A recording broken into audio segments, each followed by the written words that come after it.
हम ये बोलते आए हैं कि जल ही जीवन है, परंतु क्या ये पूरी तरह से सही है? इसे समझने के लिए आपको शायद बहुत ज़्यादा समझ की ज़रूरत नहीं है। ये हम बचपन से पढ़ते आए हैं कि जहाँ जंगल है वहाँ पानी है और जहाँ पानी है वहाँ जीवन है। मतलब जीवन और जंगल का रिश्ता अटूट है। हालांकि इस रिश्ते की समझ तो हमें वैदिक टाइम से ही थी, जिसमें एक पेड़ को 10 पुत्रों के बराबर सुख देने वाला बताया गया। पेड़ पौधे हमारी संस्कृति का हिस्सा तो आज भी हैं, लेकिन हमारी समझ से वो काफ़ी दूर होते गए हैं। यही दूरी जीवन होने या ना होने के बीच की एक स्पष्ट सी विभाजन रेखा बन चुकी है, जिसका संकेत और संदेश प्रकृति लगातार दे रही है। आज का मुद्दा यही है, मुद्दा आपका यही है। इस सवाल को उपराष्ट्रपति जगदीप धनखड़ ने देश के सामने उठाया है। इसी सवाल के बहाने अगले आधा घंटे अपने मेहमानों से हम जंगल और जीवन के इस रिश्ते को समझने की कोशिश करेंगे। इसे लेकर जो मेहमान हमारे साथ हैं, उनका तारुफ, उनका परिचय मैं आपसे कराता हूं। हमारे साथ आर रश्मि साहब हैं। आप डिस्टिंग्विश गेस्ट हैं, फेलो हैं टेरी से। आप जूम पर हमारे साथ जुड़ेंगे। आपका बहुत बहुत स्वागत है रश्मि साहब।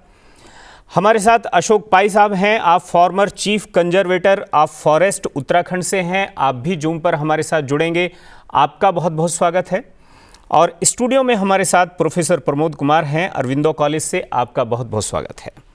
इस चर्चा को हम आगे बढ़ाएं, सबसे पहले मैं उपराष्ट्रपति के उस वक्तव्य से आपको रूबरू कराता हूं जो उन्होंने एक व्याख्यान के दौरान दिया।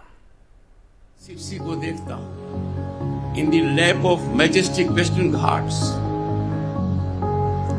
one of the richest biodiversity region, not only in Bharat but in the entire world. जब ऐसा वातावरण हो तो क्लासरूम्स के दीवार नहीं होती है, दीवार के बाहर भी आप देख सकते हो, because this is one classroom here which is open, breathing and brimming with life. College of Forestry, fortunately and uniquely, is surrounded by nature, and nature in its most pristine form. यहाँ का नजारा ही कुछ और है, वातावरण हर्ष और उल्लासित है। Forest बहुत महत्वपूर्ण है। Forest are our lungs. किसी भी देश में फॉरेस्ट ठीक रहेगा, the people will enjoy good health, because forest are lungs. उसी तरीके से मैं कहता आया हूं बार बार, agriculture is our lifeline, but forest की आवश्यकता क्यों है? They regulate climate, they buffet disasters. Forest support livelihoods, especially for the poor and marginalised.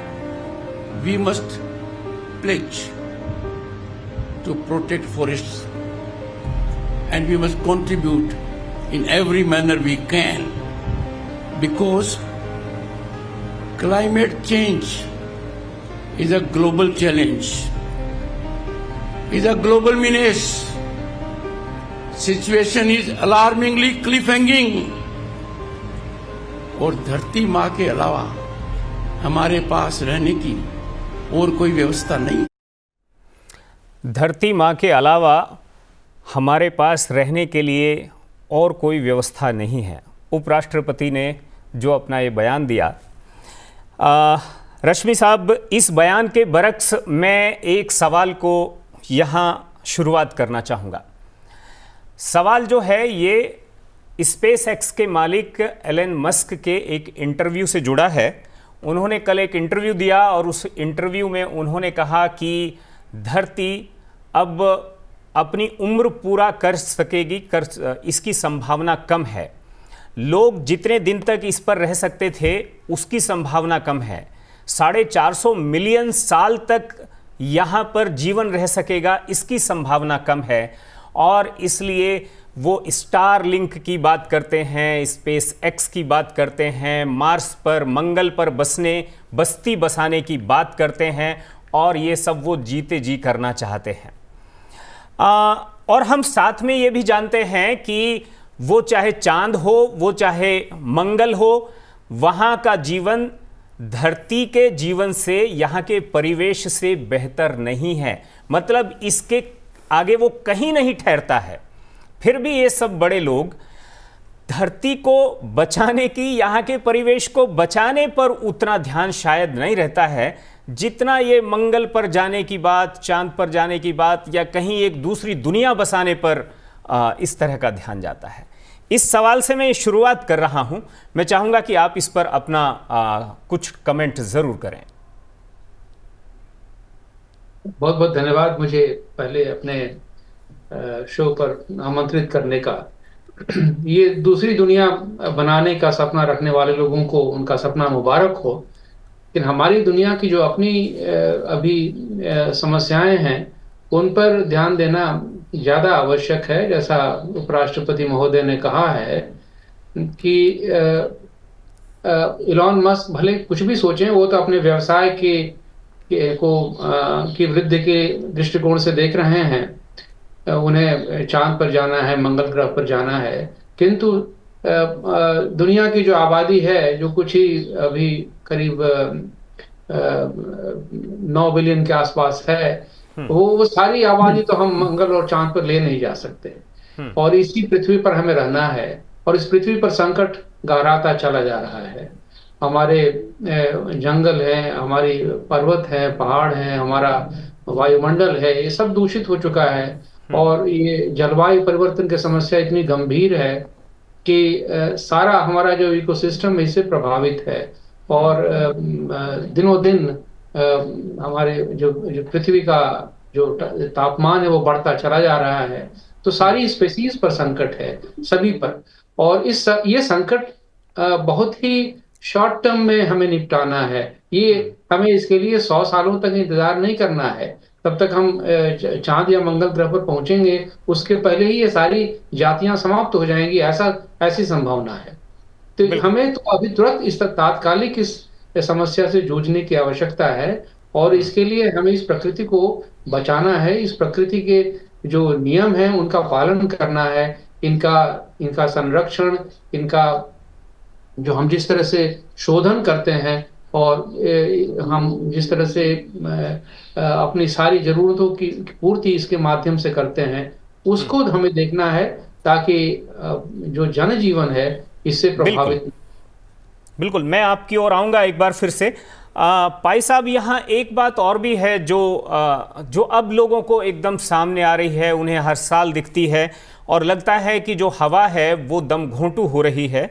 सांस के मरीज जो हैं उनकी जो मृत्यु दर है वो अचानक से बढ़ना शुरू हो जाती है, और डेटा जो हैं वो उसे लाखों में काउंट करते हैं कुछ ही महीने के अंदर। यहाँ पर मैं वनों का जो अभाव है वो हमारी सेहत पर कितना असर वो डाल रहा है, क्या इसकी कोई स्टडी हुई है? और अगर हुई है तो मैं चाहूँगा कि आप उस पर जरूर हमारे दर्शकों को उसे बताएं। सबसे पहले मुझे इस डिस्कशन में बुलाने के लिए धन्यवाद। मैं एक पृष्ठभूमि ये बताना चाहता हूँ। दुनिया के लगभग 1.6 बिलियन लोग जो है वन पर किसी न किसी प्रकार से निर्भर है। और भारत की बात करें तो लगभग 100 मिलियन लोग जो है वनों पर किसी न किसी प्रकार से निर्भर है। ये निर्भरता जो है न केवल वहाँ से मिलने वाले फल फूल या पेड़ के कारण है, ये उन लोगों के लिए है। अन्य लोगों का जो बात जहाँ तक के आती है, तो ये आपको ध्यान में रखना होगा कि जो कार्बन डाइऑक्साइड जो उत्सर्जन होता है उसको वन जो है कार्बन सिंक के रूप में काम करते हैं। बिल्कुल। तो इसलिए जो है ये एक दृष्टिकोण से जो जिसको हम जलवायु परिवर्तन के परिप्रेक्ष्य में ग्लोबल वार्मिंग की बात करते हैं, औसतन तापमान बढ़ गया है, या वेदर इवेंट्स जो है, या सूखा या बाढ़ जो है बार बार फ्लक्चुएशन असमित होता जा रहा है, या समुद्र का लेवल जो है बढ़ रहा है, ये सब जो है इन्हीं कारणों से होता है। इसलिए जो है एक आप औद्योगिकरण के दौरान जो एमिशंस बढ़ना तो स्वाभाविक था, लेकिन उस एमिशन को किस प्रकार से कंटेन करना या नियंत्रित करना, और ये करने के लिए जो है हमारे पास उस तरह के उपाय नहीं सोचे गए थे। लेकिन हमेशा ही ये जो वन जो है एक स्पॉन्ज के रूप में काम करता रहेगा, जिसपे जो विभिन्न जो गैसेस जो है उनका अब्जॉर्प्शन करना, चाहे कार्बन डाइऑक्साइड के मुख्यतः जहाँ पे फोटोसिंथेसिस के रूप में बिल्कुल आप याद होगा, और अन्य गैसेस का जैसे सल्फर डाइऑक्साइड, सॉक्स और नॉक्स, जो नाइट्रोजन ऑक्साइड्स की मैं बात, कुछ हद तक उनको भी जो है नियंत्रण रखने में बहुत मदद मिलती है। इसके इसके इसके अलावा जो है जो पार्टिकुलेट मैटर को भी उसको वन के कारण जो है वो वहीं पे सेटल हो जाता है। वो नहीं तो जो है हवामान में, जैसे दिल्ली जैसे क्षेत्र में, शहरों में वो जो अधिक से अधिक मात्रा में जो पार्टिकुलेट मात्रा रहने से जो श्वास बीमारियां जो बढ़ने लग जाती है, और उसको एक प्रकार से नियंत्रण करने का एक तरीका ये भी है कि साहब जो अधिक से अधिक अगर हरा भरा क्षेत्र रहेगा, वन क्षेत्र रहेगा, उससे जो है जब मीडिया AQI इंडेक्स को शो करता है डेली रिपोर्ट्स में, तो तब पता लगता है कि आपके लिए एक पेड़ की कीमत क्या है और क्या हो सकती थी। यहाँ पर प्रोफेसर प्रमोद हमारे साथ हैं, और इस चर्चा को हम अगर आगे बढ़ाएं तो इसमें एक बात और समझने की है कि जो हमारा, जैसे पहले एक बात आई कि जंगल और जल के बीच भी एक रिश्ता है। जो हमारी जल स्रोत हैं, जो हमारी नदियां हैं, ये जो हमारी सारी प्रणालियां हैं, प्रक्रियाएं हैं, क्या वो नदियों को ये पेड़ पौधे, ये वन, ये सपोर्ट करते हैं? और अगर करते हैं तो क्या उसका साइंटिफिक वे क्या है? धन्यवाद। आप मानव जीवन के को शुरुआत से देखें और आप देखें कि उसमें वनों की क्या रोल रहे हैं, पेड़ हमें किस तरह से मदद किए हैं, तो आप देखेंगे कि वन जो है, जब पेड़ जो हैं, आपके माँ के पर्याय के रूप में नजर आएंगे। जितने ढंग से आपकी माँ आपको पालती है, उस ढंग से आप कंपेयर करेंगे दोनों को, आप देखेंगे एक पेड़ के भी रोल करीब करीब उसके बराबर ही है। जैसे आपको छाया देना, आपके लिए पानी की व्यवस्था करना, इस सब के बावजूद यदि पेड़ हैं तो वहाँ पर ह्यूमिडिटी है। ह्यूमिडिटी है तो वहाँ कूलनेस है, वो डेजर्टिफिकेशन से लोगों को बचाता है। और डेजर्टिफिकेशन से आप बचेंगे, कूलनेस है, डेजर्टिफिकेशन से आप बचेंगे तो आपका मूड ठीक होता है। आप देखेंगे कि जहाँ पर वन ज़्यादा है वहाँ के लोग स्वस्थ ही नहीं हैं। अपने उपराष्ट्रपति जी ने कहा था कि लोग स्वस्थ हैं, स्वस्थ ही नहीं, वो मानसिक रूप से भी स्वस्थ होते हैं। क्या बात! आप नहीं पाएंगे जितने वन क्षेत्र में एग्रेसिव लोग आपको नहीं मिलेंगे जितना कि मरुस्थल क्षेत्र में, जहाँ पर कोल्ड मरुस्थल या हॉट मरुस्थल है, जहाँ पर लोग जो मिलते हैं उनके व्यवहार में और वनों के बीच में रहने वाले जो लोग हैं उनके व्यवहार की आप तुलना करेंगे तो आपको लगेगा कि वन हमको कितना बढ़िया मानसिक और शारीरिक संतुलन हमें दिया है। तो इसलिए मैं बोलता हूँ कि वन या जो पेड़ है वो हमें तो ऑक्सीजन तो देता ही है, ऑक्सीजन देने के अलावा, चूँकि हम वो तो प्राण गैस है। मेरी जो एक और साथ में जिज्ञासा हो, जो हमारी जो नदियां हैं, हमारे जो जल स्रोत हैं, वहाँ पर उनके किनारों पर जो पेड़ पौधे हैं, या हम ये देखते हैं कि पहाड़ों पर जहाँ पर वन बहुत ज़्यादा हैं वहाँ पर जल स्रोत भी बहुत ज़्यादा हैं, तो जल स्रोत और जंगल, इन दोनों के बीच जो रिलेशन है, ठीक है, उसको थोड़ा सा समझा सकेंगे क्या? जो पेड़ होते हैं उनकी जो जड़ें होती है वो ज़मीन के अंदर काफ़ी मजबूती से पकड़े रहती है। बिल्कुल। और उस जड़ से वो पानी को लेते हैं और उससे ट्रांसपिरेशन होता है। और ट्रांसपिरेशन जो होता है वो भी जल वाष्प को मेंटेन करता है, उससे ह्यूमिडिटी बढ़ती है और सृजन उससे। हाँ, बिल्कुल सही आपने बताया। तो जल और जंगल में बहुत बढ़िया संबंध है। और यदि हम अपने बातें करते हैं, क्योंकि धरती की हम बातें करते हैं, तो हम मानते हैं कि पंच महाभूत से हमारा पूरी सृष्टि का निर्माण हुआ है। बिल्कुल। हमारे पंच महाभूत, तो पंच महाभूत में ये बहुत ही जो धरती, हम मानते हैं कि पंच महाभूत का एक तत्व धरती है। बिल्कुल। और धरती का जो सबसे बढ़िया धरोहर है, जो गहना है, वो पेड़ है। तो हमारे जो पेड़ है वो धरती के श्रृंगार होते हैं। और जैसे मैंने आपको शुरू में बताया कि माँ जो होती है अपने श्रृंगार को, अपने गहनों को बचा कर रखती है कि जब हमारे बच्चे को ज़रूरत पड़ेगी उस समय ये काम आएगा। क्या बात! तो पेड़ हमारे हर रूप में, जैसे मैंने शुरू में ही बताया कि पेड़ जो है हमारे माँ के पर्याय है, इसलिए हमारा नैतिक कर्तव्य है कि हम पेड़ों की रक्षा करें। और आप जो शुरू में आपने बात की थी, भारत में तो एक समुदाय ऐसा रहा है जो जान दे देता था लेकिन पेड़ नहीं कटने बिल्कुल देता सही बताया आपने। आज से कोई 3 दशक पहले की बात है, जब बिश्नोई समाज में अमृता देवी थी, तो अमृता देवी ने पेड़ की रक्षा के लिए अपना ही नहीं, अपने 3 बेटियों के साथ और अपने पूरे सहयोगियों के साथ उन्होंने बलिदान दिया था और उन्होंने पेड़ को कटने से बचाया था। तो भारत शुरू से ही हमारे लोग पेड़ों का संरक्षण हो और पेड़ों को अपने जीवन का अंग मानते थे, इसलिए पेड़ के लिए भी कुर्बानी देनी पड़ी तो उन्होंने दिया। जैसे आप आज देखते हैं कि लोग राष्ट्र और धर्म के लिए कुर्बानी देने के लिए बिल्कुल तत्पर रहते हैं, जबकि उसके लिए एक बाउंड्री है। बिल्कुल, राष्ट्र की एक बाउंड्री है, धर्म की एक बाउंड्री है, लेकिन हमारे जो पर्यावरण है, हमारी जो प्रकृति, ऐसी कोई बाउंड्री नहीं है। लेकिन हमारे लोगों ने उसको समझा, केवल राष्ट्र और धर्म के लिए जान देने के अलावा हमारे लोगों ने पर्यावरण के लिए भी, वृक्षों की रक्षा के लिए भी जान दिया है। और ये काम तभी करते हैं जब उनको आप अपने जीवन का अभिन्न अंग मानते हैं। बिल्कुल।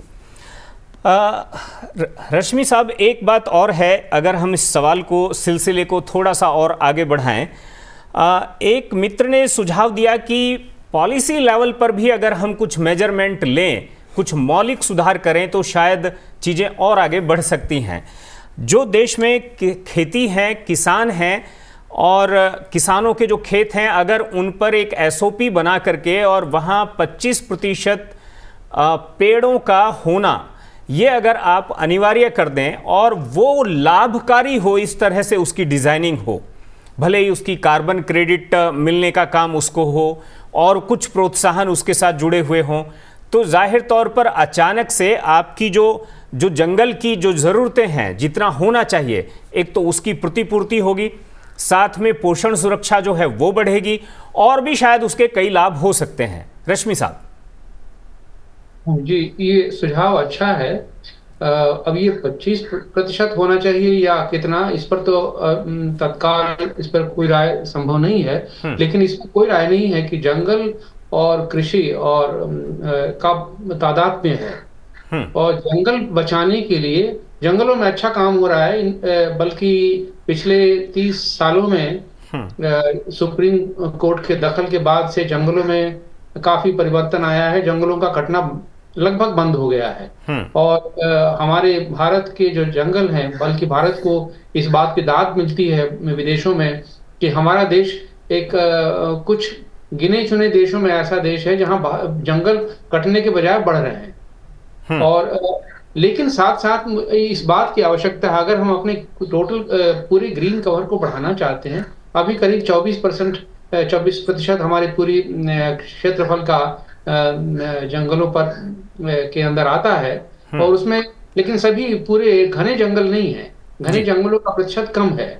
और हमें अभी अपने अगर जलवायु परिवर्तन का जो लक्ष्य है भारत सरकार का, उसको पूरा करना है, तो हमें जंगलों में ग्रीन कवर को और बढ़ाना है। हमारा लक्ष्य है करीब 2.5 से 3 बिलियन टन अतिरिक्त कार्बन सिंक पैदा करना है वृक्षारोपण के माध्यम से।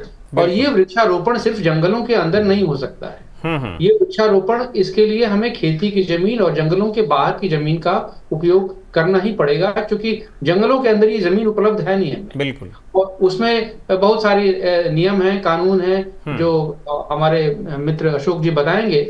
लेकिन तो ये इस बात का एनालिसिस करने के बाद हम लोग इस नतीजे पर पहुंचे हैं कि अगर हमें अपने जलवायु परिवर्तन की जो कार्बन सिंक का लक्ष्य है उसको पूरा करना है, तो हमें जंगलों के बाहर की जमीन पर वृक्षारोपण का एक आंदोलन, बड़ा आंदोलन शुरू करना पड़ेगा।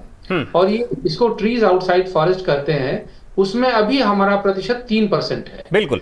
क्या भाई साहब, ये भी एक बात है क्या जो एक इशारा किया रश्मि साहब ने, कि कई बार हम दिल्ली में देखते हैं, घूमते हैं, तो वहाँ देखते हैं कि वहाँ अंदर ज़्यादातर कीकड़ के पेड़ हैं, बबूल के पेड़ हैं, और उसकी जगह कुछ ज़्यादा ऑक्सीजन देने वाले पेड़, चाहे वो बड़ के पेड़ हो सकते हैं, पीपल के हो सकते हैं, नीम के हो सकते हैं, और कई तरह के इस तरह के पेड़ हो सकते हैं। मतलब कुछ रिप्लेसमेंट की कई बार कुछ पर्यावरणविद जो हैं वो उस तरह की बात करते हैं, तो इसमें कितना दम है? इसमें हाँ सर, अशोक जी आपके लिए सर। जी जी पाई साहब। इसमें एक मुद्दा, महत्वपूर्ण मुद्दा ये है कि ये अवश्य है कि जो उसके स्थानमान के अनुरूप जो प्रजाति वहां पे लगानी चाहिए वो लगाना महत्वपूर्ण है। अब क्या हो गया कि वनों का उन्नतीकरण के कारण कहीं कहीं पे जो है इन्वेजिव स्पीसीज आ गए हैं। जैसे कि जो बबुल की बात होती है, विलायती बबुल की बात होती है दिल्ली क्षेत्र में, तो एक समस्या बन गया, या लंटाना आ गया कहीं पे यूपोटेरियम आ गया। इस तरह के इन्वेजिव स्पीसीज के कारण जो है, जो वहाँ के जो स्थानीय प्रजाति जो है कम होते गए। लेकिन ये प्रयास दिल्ली जैसे कई स्थानों पर ये शुरू किया गया है कि स्थानीय प्रजातियों को दोबारा लाके वहाँ के जंगलों का जो घनत्वीकरण जो है बढ़ाया जा सके। बिल्कुल, ये जो प्रयास बहुत अच्छे तरीके से किया है। और कहीं जगह आजकल एक नई तकनीक जो मियावाकी फॉरेस्ट की बात करते हैं, वो उसमें एक मुख्य बिंदु ये है, जैसे दिल्ली जैसे शहर या शहरीकरण जहाँ पे हुआ है, शीघ्र अतिशीघ्र जो है अगर वहां पे वनीकरण करना है तो स्थानीय स्पीसीज का जो बड़े पौधे, बिल्कुल 3-4 बरस के पौधों को नजदीक लगा के, जहाँ पे उनको उचित मात्रा में फर्टिलाइजर और पानी की व्यवस्था करें, ताकि जो है उन क्षेत्रों को हरा भरा कर सके। कम से कम समय में जंगल उगाना, कम से कम जंगल। बिल्कुल। इस चर्चा को थोड़ा सा और आगे बढ़ाते हैं। प्रोफेसर साहब, एक दो बात और है जो समझ में आती है। पेड़ ऑक्सीजन छोड़ता है, ऑक्सीजन वो कितनी, 1 घंटे में कितनी छोड़ता है, इसकी समझ और इसकी अवेयरनेस जो है वो बहुत ज़्यादा सोसाइटी में नहीं है। वो प्राणवायु है। और देश में प्रदूषण जो है वो कितना हो रहा है 1 घंटे में, आप कैसे अपने पेड़ से जो है वो आप उसे कैसे मीट आउट कर सकते हैं, कैसे उसमें कार्बन क्रेडिट जैसे सिस्टम जो हैं ज़्यादा ट्रांसपेरेंट और ज़्यादा एक्टिवली एग्जीक्यूट हो सकते हैं, ताकि उसका लाभ कंपनियों को ना जा करके वो सीधे उस आदमी को जाए जिसके यहाँ पर पेड़ लगा हुआ है या लगे हुए हैं। पहले मैं बताऊं कि पेड़ जो हम लगाते हैं, इसकी व्यवस्था इकोनॉमी बेस्ड नहीं होनी चाहिए कि हम पेड़ लगाते हैं तो किसके इकोनॉमिकल बेनिफिट के लिए लगाते हैं। पेड़ जो है वो नेचर के फ़ायदे के लिए हमें लगाना चाहिए, क्योंकि पेड़ जो हमें ऑक्सीजन देते हैं, तो मैं आपको डेटा देता हूँ। आप 1 एकड़ प्लांट, 1 एकड़ में वृक्षारोपण कीजिए, वो पेड़ जब परिपक्व हो जाते हैं तो जितना वो कार्बन डाइऑक्साइड को एब्जॉर्ब करता है, यदि आप एक गाड़ी को 24,000 किलोमीटर चलाते हैं और वो जितना कार्बन डाइऑक्साइड गैस मुक्त करता है वो उतने को अवशोषित कर सकता है। तो इससे को पता चलता है कि पेड़ हमें 2 फायदे देते हैं। ये एक अदृश्य चीज है। हाँ। ये एक अदृश्य लाभ है जो नहीं दिखता है। हाँ। लेकिन जो मॉनेटरी बेनिफिट है वो दिखता है सीधे। तो जो दिख रहा है अगर वो भी साथ में मिल रहा हो तो शायद जो किसान है वो उससे ज़्यादा प्रोत्साहित होंगे। बिल्कुल। तो एक तो हमें ना अवेयरनेस बताना चाहिए। जैसे हम समझते हैं कि इस पेड़ की कीमत मार्केट में 25,000 रुपये है। बिल्कुल। लेकिन यदि हम उस पेड़ का आकलन कितना वो ऑक्सीजन देता है उसके रूप में करें तो वो कई गुना ज़्यादा हमें नज़र आएगा। बिल्कुल। और हमने ऑक्सीजन की कीमत क्या है इसको कोरोना काल में अच्छे ढंग से समझा है। हाँ। तो हमें लोगों में एक जागरूकता देनी पड़ेगी कि जिसे तुम पेड़ समझ रहे हो कि इस पेड़ का मूल्य इतना है मार्केट में, एक्चुअली वो उतने का नहीं है, वो बहुत महंगा है। तो ऐसे जब हम जागरूकता देंगे तो पेड़ों के प्रति हमारा दृष्टिकोण में बदलाव आएगा। बिल्कुल।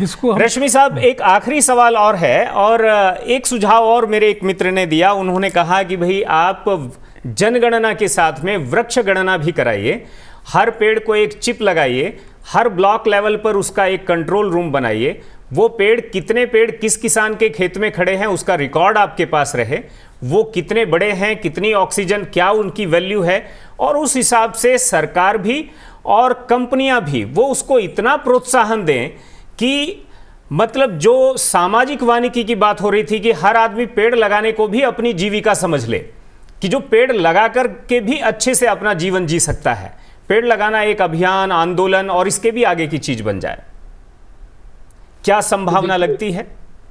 ये संभावना इस बात पर निर्भर करती है कि हम वृक्षारोपण को कितना आर्थिक और नीतिगत महत्व देते हैं। बिल्कुल, जैसे मैंने बताया, जलवायु परिवर्तन में हमारा लक्ष्य है कि हम 2.5 से 3 बिलियन कार्बन सिंक बनाएंगे, लेकिन इसके लिए हमें अतिरिक्त वृक्षारोपण करना है। अब इस अतिरिक्त ये रोपण सिर्फ हम वॉलंटरी कमिटमेंट के आधार पर नहीं कर सकते। हमें, जो किसान पेड़ लगाता है अपनी जमीन पर, वो किसी मकसद से लगाता है, वो या तो खेती करेगा, या तो उसमें फसल उगाएगा, या पेड़ लगाएगा, 2 ही काम कर सकता है। बिल्कुल। तो अगर हम फसल लगाने के बजाय अगर वो पेड़ लगाता है तो इसके लिए उसे प्रोत्साहन मिलना चाहिए। जो भी वो प्राकृतिक उससे संरक्षण हो रहा है, संवर्धन हो रहा है, कि हवा में प्रदूषण की कमी हो रही है, जल का संरक्षण हो रहा है, इन सब के सारे वैल्यूज जो इन्वायरमेंटल वैल्यूज कहते हैं, इनको मोनेटाइज करके उसका पेमेंट हमें। बिल्कुल, मैं भी वही कहना चाहता था करीब करीब। आपका बहुत बहुत शुक्रिया पाई साहब, आपका बहुत बहुत शुक्रिया प्रोफेसर साहब, आपका बहुत बहुत शुक्रिया। और कुल मिलाकर लब्बो लुभाव में एक बात सामने आती है, जैसा कि प्रोफेसर प्रमोद ने कहा कि बिना किसी लाभ के इसलिए भी लगाना चाहिए कि उसका अदृश्य लाभ जो है वो बहुत है, लेकिन वो लाभ तो आप लगाएंगे, लाभ सबको मिलेगा। और हो सकता है कि कुछ लोग अगर पॉल्यूशन कर रहे हैं तो उसका नुकसान आपको भी होगा, भले ही आप पेड़ लगा रहे हैं, लेकिन अगर उसके मॉनेटरी बेनिफिट होंगे, अगर उसका आर्थिक लाभ भी उसके साथ जुड़ेगा, तो जाहिर तौर पर ये एक अभियान, आंदोलन और इसके आगे की चीज़ भी बन सकती है। इसी के साथ हम आपका मुद्दा आपका यहाँ पर हम विराम लेते हैं। फिर मिलेंगे और समझने की कोशिश करेंगे किसी एक और मुद्दे को, और निकालने की कोशिश करेंगे कुछ निष्कर्ष। नमस्कार।